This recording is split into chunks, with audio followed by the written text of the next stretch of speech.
नमस्कार दोस्तों आज हम बात करेंगे ट्रेडमार्क के टॉपिक पे। एक ट्रेडमार्क का यूनिक टॉपिक है जिसका नाम है आरटीआई एक्ट 2005। दोस्तों जी हाँ, आरटीआई 2005 एक एक्ट है हमारा। जैसे कि आपने देखा होगा, आपने आरटीआई के बारे में बहुत सुना होगा। जैसे आपने कभी इनकम टैक्स में एप्लीकेशन, आपने कोई आपकी जो आईटीआर है उसके रिगार्डिंग आपने डिपार्टमेंट में अगर आपकी कोई डिमांड आ जाती है जो कि आपको लगता है कि वो डिमांड नहीं आनी चाहिए थी, या आपका कोई रिफंड का मैटर हो सकता है इनकम टैक्स में, उसके रिगार्डिंग हम इनकम टैक्स के अंदर आरटीआई की एप्लीकेशन लगाते हैं राइट टू इन्फॉर्मेशन के लिए कि आपने ये जो कंसीडर किए, हमारी इनकम जो बेसिकली कंसीडर किए हैं, या आपने किस हिसाब से की है।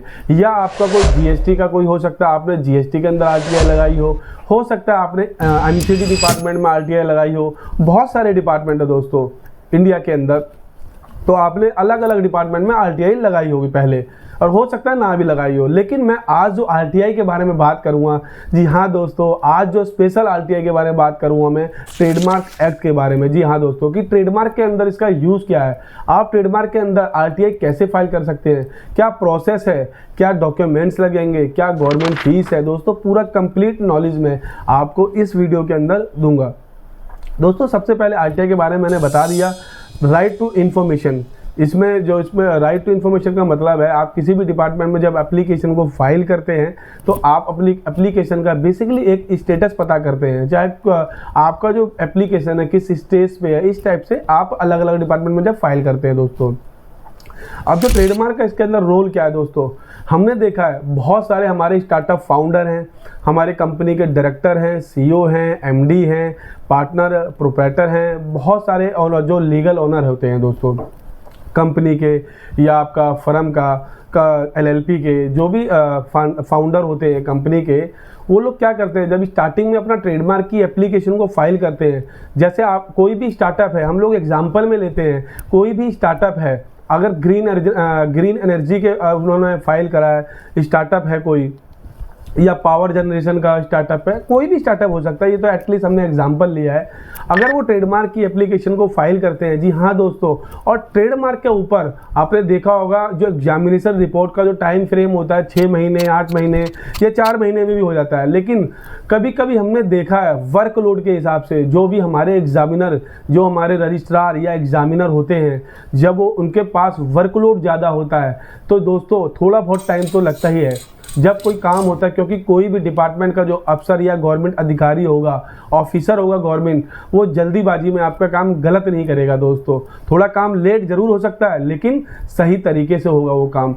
तो कई बार हमने देखा है, लेकिन कुछ जो ऑफिसर होते हैं वो लापरवाह मान लो, या काम करने का मन नहीं करता, या आलसी मान लो, किसी भी टाइप से आप मान लो, कुछ हो सकते हैं ऐसे।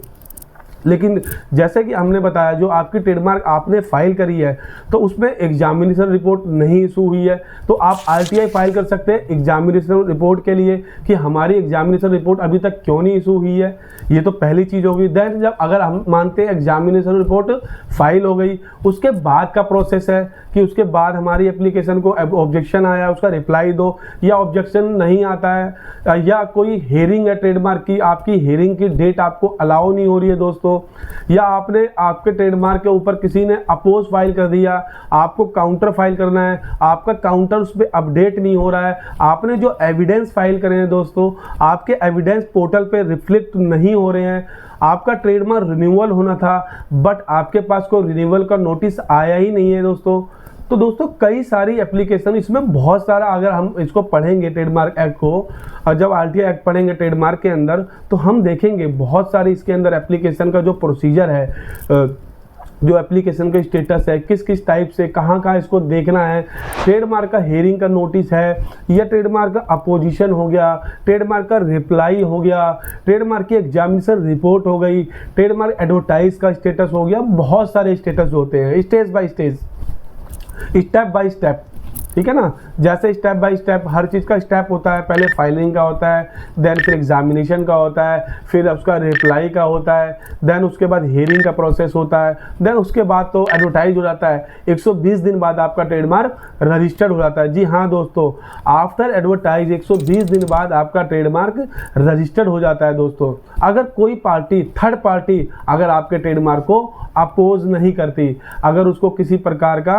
आपके ट्रेडमार्क से विरोध नहीं है, तो आपके ट्रेडमार्क को रजिस्टर कर दिया जाता है दोस्तों। तो दोस्तों मैंने आपको मैंने आरटीआई के बारे में बताया कि ट्रेडमार्क आरटीआई क्या होती है।